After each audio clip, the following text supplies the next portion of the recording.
কুরবানি মানে কি শুধু পশু জবাই, নাকি এর পিছনে আছে আরো বড় কিছু? আসসালামু আলাইকুম, বিসমিল্লাহির রহমানির রহিম। আপনি কি কুরবানি মানে জানেন?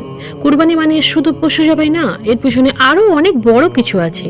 আমরা ভাবি গরু ছাগল কেটে দিলেই কুরবানি হয়ে যায়, কিন্তু না। আল্লাহ কোরআনে বলেছেন তাদের মাংস বা রক্ত আল্লাহর কাছে পৌঁছায় না, পৌঁছায় শুধু আপনার তাকওয়া। কুরবানি মানে নিজের ইচ্ছা ত্যাগ করা, নিজের খারাপ অভ্যাস ছাড়া, আল্লাহর জন্য সবচেয়ে প্রিয় জিনিস ছেড়ে দেওয়া।